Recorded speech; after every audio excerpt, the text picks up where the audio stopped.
한태우입니다.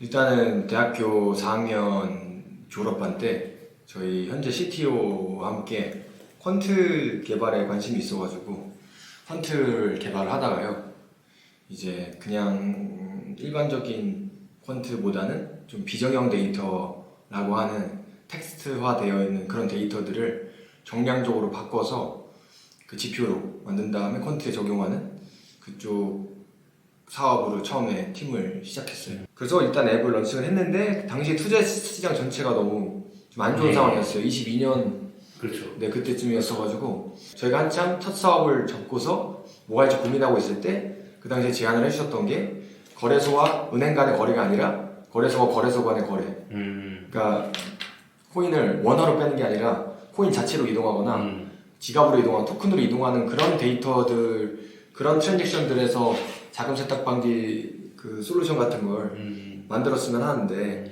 그쪽 관련해서 혹시 좀 해볼 수 있겠니?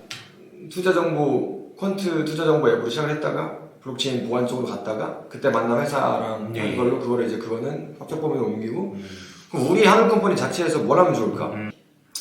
STO나 이런 그 핀테크 쪽에 핫한 그 이슈들이 있었거든요. 근데 큰 투자자산을 쪼개가지고 파는 STO 형태는 너무 이미 플레이어들도 많고 뻔하니까 블록체인 생태계에서 권리를 거래하는 것 중에서 우리가 잘할 수 있는 걸 뭔가 찾아서 해보면 재밌지 않을까? 우리 하늘컴퍼니 주력 사업으로. 근데 제가 이제 가수 활동을 좀 오래 하고 있었어요. 이미. 그래서 제가 그 작곡가로도 활동을 하면서 국내에 그 작곡을 하고 음원을 완성해가는 과정에서 이 중간 저작물들, 샘플이나 비트나 데모, 우리가 듣는 완성된 음악 말고 과정에서 거래되는 중간 저작물들이 생각보다 많고 그 거래 규모, 대금이 국내뿐만 아니라 해외까지 합치면 굉장히 큰데 그래서 그런 중간 저작물은 사실 저작권법상으로는 보호가 되는 게 맞는데 그걸 보호하는 중앙화된 시스템이나 이런 게 없다 보니까 이걸 블록체인을 활용해가지고 적절하게 공표하고 투명하게 모니터링하고 추적할 수 있게끔 하면 저작권 거래 같은 것들을 훨씬 더 안전하고 효율적으로 그런 IP들을 거래할 수 있겠다라는 생각을 하게 되어서 지금 한참 그걸 이제 주력 사업으로 추진하고 있습니다.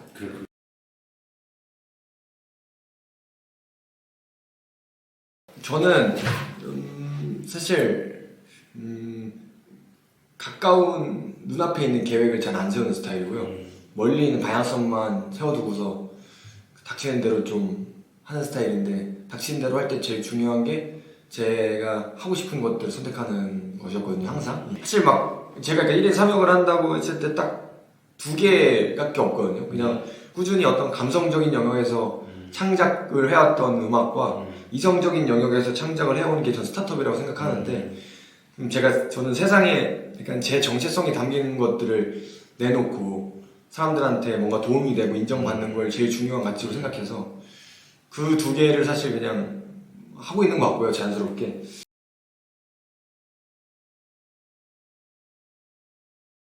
원래는 작년만 해도 재작년만 해도 그러니까 아티스트로서의 저랑 사업가로서의 저를 반반을 유지하려고 했었는데 지금 현실적으로는 거의 이제 사업을 하는 쪽이 70% 이상 되는 거 이제 책임져야 되는 일도 많고 확정되다 보니까 그래도 최소 30% 이상은 유지를 하려고 하고 있어요.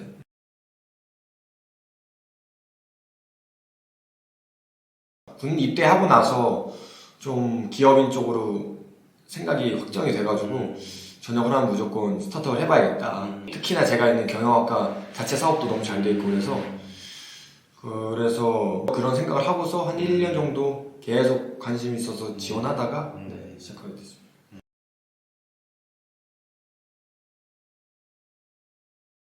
목표가 없어요. 저는 목표를 결과로서 별로 세우지 않고요. 과정을 훨씬 중요하게 생각하는 것 같고요. 솔직히 2가지를 하더라도 최소한 남들보다 2배 시간 정도를 투자하면은 되지 않을까 단순하게 생각하고 그리고 근데 그거보단 더 빨리 될 거라고 믿고 있어요. 가수라는 것도 사실 저는 원래 음악을 직업으로서 선택하기 위해서 했던 게 아니라 제 자기 표현의 수단으로서 음악을 예술로서 사랑해와서 하다 했는데 기회가 돼가지고 TV 프로그램 출연하고 저한테 투자하고 싶은 회사가 생기고 그래서 이제 가수 활동을 하고 있는 거여서 제가 싱어게인 2에 나왔었고 지금도 엠넷에서 지금 빌드업이라는 프로그램 출연하고 있는데 소속사에서 지금 전속 계약하고 나서 활동 계속하고 있습니다. 음원 내면서.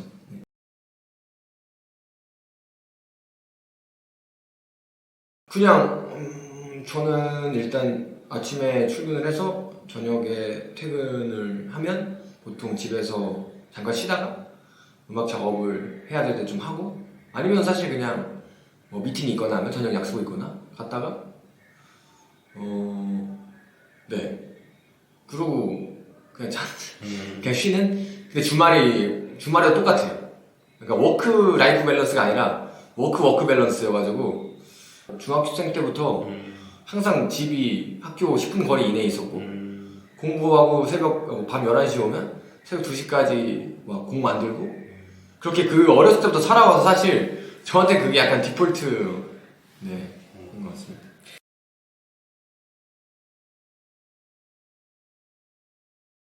일단은 사실 12월이 정식 런칭이긴 했는데 그게 거의 베타에 가까웠고요.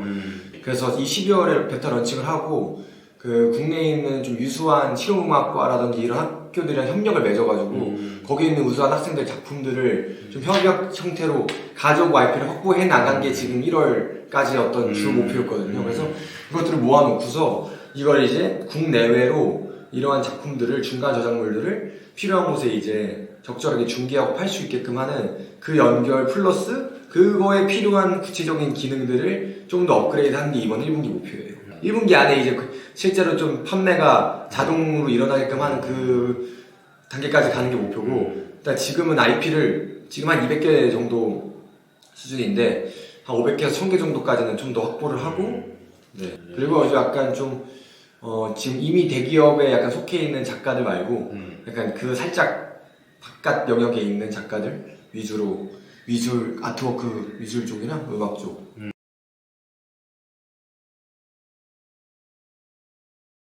일단은 각 저작권법은 베른 협약이라는 협약에 가입되어 있는 전 세계 국가들이 다 거의 공통된 법을 쓰고 있고 그 국가들은 보통 각자의 어떤 한국 같은 경우는 저작권위원회에서 관리하는 저작권 장부가 있거든요.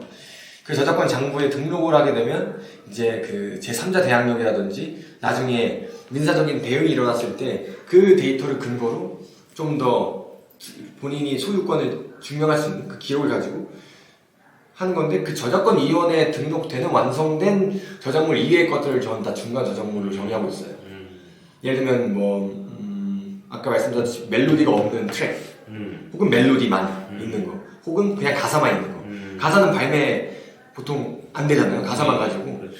네 그런 것도 그렇고 뭐 아트웍인데 타이포그래피가 들어가지 않은 아트웍 이런 것들도 다 거래할 때 다 좀 그냥 이메일로 주고받거나 의뢰를 하는 식으로나 외주하는 식으로 하다 보니까 결국엔 그 과정에서 다 프로듀서들이나 작가들이 계속 피해를 보거든요.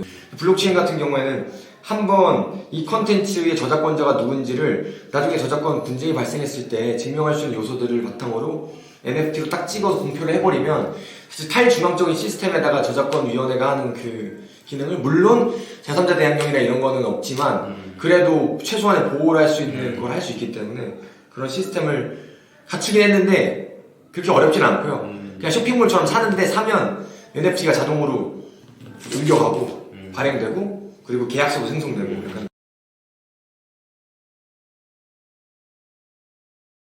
그 판매 형태 크게 두 가지가 있는데 하나는 저작권 양도고요. 두 번째는 라이센싱이에요. 저작권 양도는 중간 저작물도 통째로 저작권을 넘기는 거예요. 라이센스는 저작권이 아니라 사용권이잖아요. 그래서 라이센스는 제가 어떤 원 저작물이 있으면 예를 들면은 뭐 그림 같은 거 아트워크는 요거를 여러 목적으로 다양한 곳에 쓸 수 있잖아요. 그럼 이제 이거를 사용권을 발급해주면 여기에 그 계약서에 정리된 사용 범위 내에서 사용할 수 있는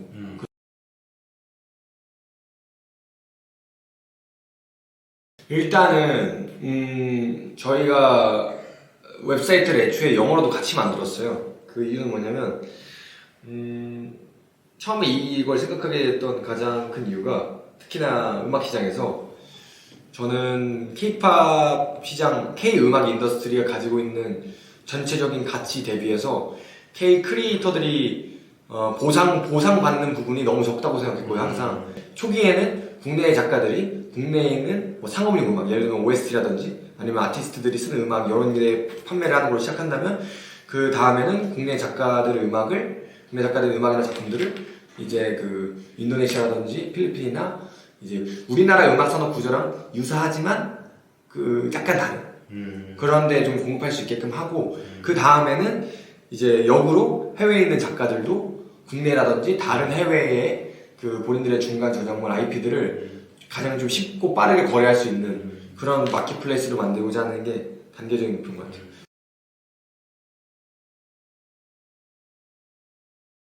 뮤직하우는 쉽게 말해서 코스피에 상장된 주식이고요. 네. 저희는 비상장 주식 거래라고 생각하시면 될 것 같아요. 그 뮤직하우가 거래하는 음악 저작권은 저작권이 아니라 저작권료에 대한 참여 청구권을 거래하는 거잖아요. 그래서 그걸 거래할 수 없죠. 근데 저희는 이 발매되기 이전에 중간 저작권 자체를 라이센스로 거래하든 아니면 저작권 통으로 거래하든 그래서 공모주 혹은 비상장주를 거래하는 시장이라고 보시면 좀 쉬울 것 같습니다.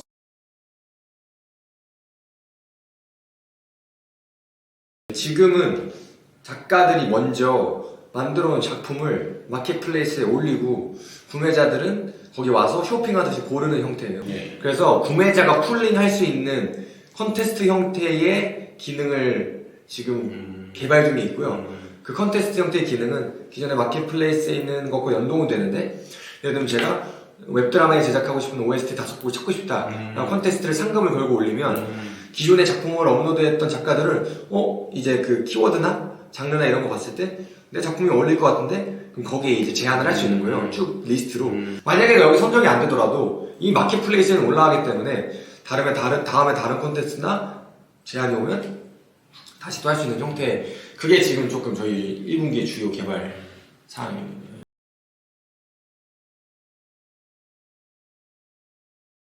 일단 사실 가장 큰 이슈는 자본시장법을 어기느냐 마느냐, 증권성이 있냐 없느냐 사실 이 이슈인데 지금 그래서 저희가 사실 STO 형태로 안 가려고 했던 거였거든요. 그 큰 투자 상품을 쪼개가지고 파는 그 형태로 가면 바로 증권성이 걸리고 라이센스가 없으면 자본시장법 위반이니까 저희는 사실 사람들이 그냥 평소에 종이 계약서로 하던 저작권 거래를 그냥 사실 플랫폼에서 자동화시키고 그 유튜브에 올리던 동영상을 NFT에 찍어가지고 올리는 사실 그런 구조거든요. 그리고 NFT가 또 이번에 가상자산 자체에도 포함이 안 되고 그래가지고 엄밀히는 관련된 법이 없는 게 맞고요. 생긴다고 하더라도 사실 블록체인 관련된 부분이 만약에 문제가 된다고 하면 그걸 빼면 그냥 기존 퍼블리싱 플랫폼하고 똑같이 운영될 수 있는 구조이기 때문에 그런 식으로 좀 대응하려고 하고 있습니다.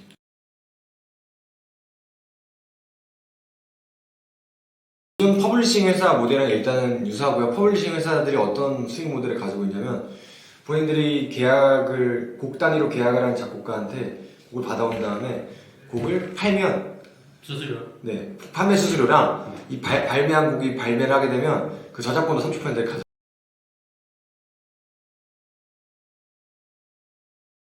제 목표는 사실 회사가 얼마를 벌고 서비스가 얼마 성공하고 이게 아니라 만 30세 전에 저를 믿고서 젊음을 같이 투자하고 있는 제 팀원들한테 그래도 경제적 자유는 최소한의 경제적 자유를 보장할 수 있는 그런 상황이 되게 하는 거 정도.